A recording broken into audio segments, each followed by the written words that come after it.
dalam bahasa Latin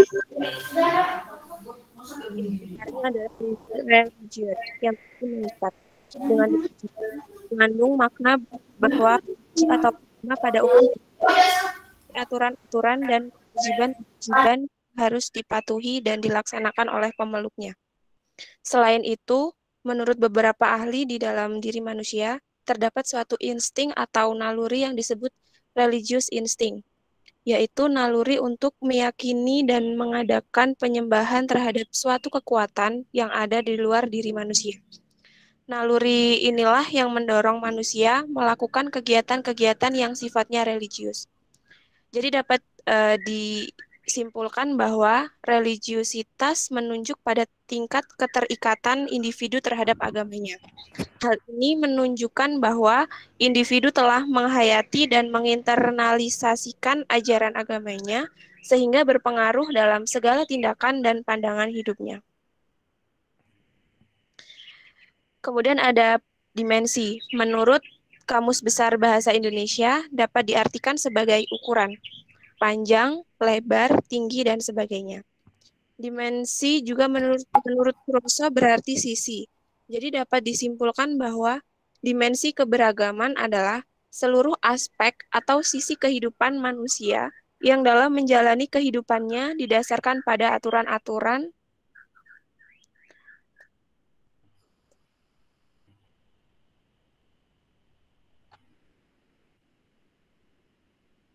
yang kedua ada macam-macam dimensi keberagaman atau religiusitas. Yang pertama ada dimensi keyakinan atau ideologis, yaitu dimensi yang mengacu pada serangkaian kepercayaan yang menjelaskan eksistensi manusia, Tuhan, dan makhluk Tuhan yang lain.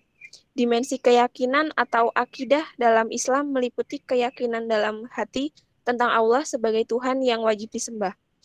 Yang kedua ada dimensi pengetahuan atau intelektual, yaitu dimensi yang menunjukkan tingkat pemahaman orang terhadap doktrin agamanya. Dimensi ini juga disebut sebagai dimensi ilmu. Di dalam agama Islam, dimensi ini termasuk dalam pengetahuan tentang ilmu fikih, ilmu tauhid, dan ilmu tasawuf. Yang ketiga ada dimensi pengamalan atau konsekuensial.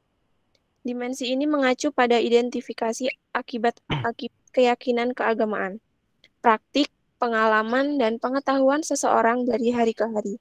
Dimensi ini bisa disebut juga sebagai dimensi amal. Selanjutnya akan dijelaskan oleh Bayu. 4. Dimensi pengalaman atau eksperiensial. Dimensi pengalaman disebut juga sebagai dimensi empiris agama karena hanya dikehendaki untuk menunjukkan hubungan metodologis antara si peneliti dan objek yang diteliti. Dimensi pengalaman agama juga biasanya berkaitan dengan pengalaman keagamaan seseorang, perasaan-perasaan tertentu, persepsi-persepsi seseorang, dan sensasi-sensasi yang dialami seseorang dalam hubungannya dengan Tuhan. Misalnya, merasakan dekat dengan Tuhan, merasakan takut berbuat dosa. 5. Dimensi peribadatan atau praktik agama. Dimensi ini berkenaan dengan upacara-upacara keberagamaan, ritus-ritus religius seperti sholat, misa, dan lain-lain. Di dalam agama, ritual dan ketaatan merupakan salah satu kesatuan yang tidak bisa dipisahkan antara satu dengan yang lainnya sebagai bentuk penghambaan seseorang terhadap Tuhannya. 3. Faktor yang mempengaruhi keberagaman atau religiusitas. Pertama, faktor internal meliputi faktor hereditas. Jiwa keagamaan memang bukan secara langsung sebagai faktor bawaan yang diwariskan secara turun-temurun, melainkan terbentuk dari berbagai unsur kejiwaan lainnya yang mencangkup kognitif, afektif, dan konatif. 2. Tingkat usia. Berbagai peneliti psikologi agama menunjukkan adanya hubungan tingkat usia dengan kesadaran beragama, meskipun tingkat usia bukan satu-satunya faktor penentu dalam kesadaran beragama seseorang. Ketiga, kepribadian. Sebagai identitas diri, jati diri seseorang, secara individu manusia memiliki perbedaan dalam kepribadian. Perbedaan ini diperkirakan berpengaruh terhadap aspek-aspek kejiwaan termasuk kesadaran beragama. 4. Kondisi kejiwaan. Yang kedua, faktor eksternal dibagi menjadi 3 bagian, yaitu satu, lingkungan keluarga. Keluarga merupakan lingkungan sosial pertama kali yang dikenal setiap individu. Dengan demikian, kehidupan keluarga merupakan fase sosialisasi awal bagi pembentuk jiwa keagamaan pada tiap individu. Dua, lingkungan institusional melalui kurikulum yang berisi materi pengajaran, sikap, dan keteladanan guru sebagai pendidik serta pergaulan antara teman di sekolah dinilai berperan penting dalam menanamkan kebiasaan yang baik. Kebiasaan yang baik merupakan bagian dari pembentuk moral yang erat kaitannya dengan perkembangan jiwa keagamaan seseorang. Tiga, lingkungan masyarakat.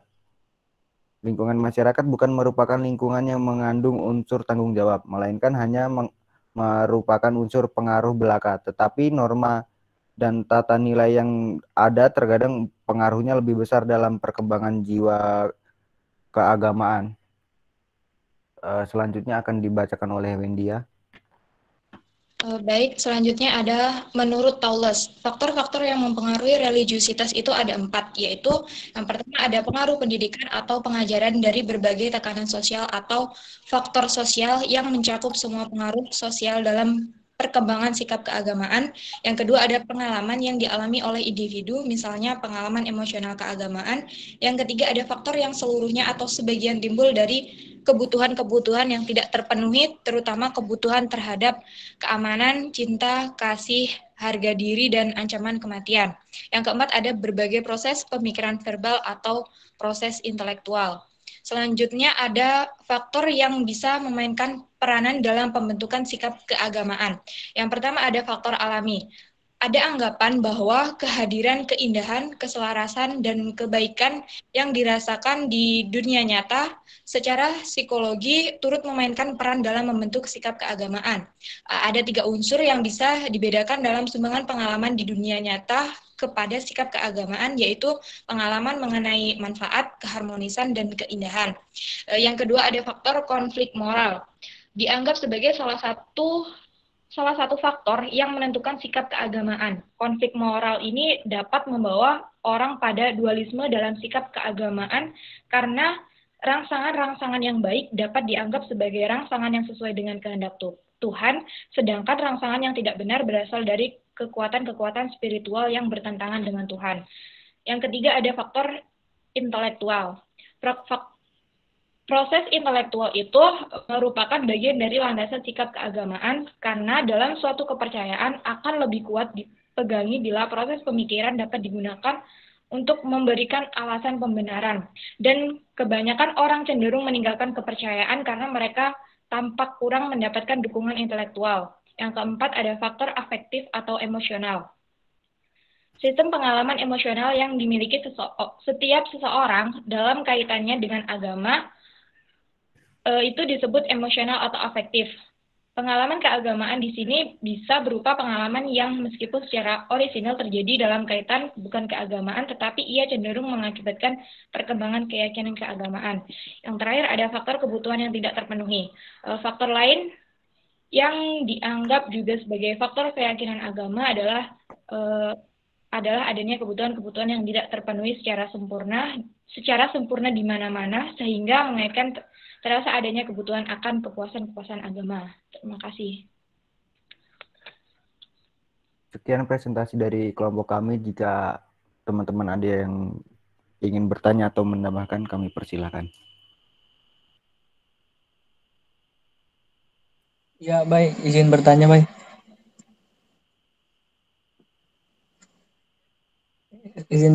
Assalamualaikum warahmatullahi wabarakatuh. Saya Raga Fikri, izin bertanya.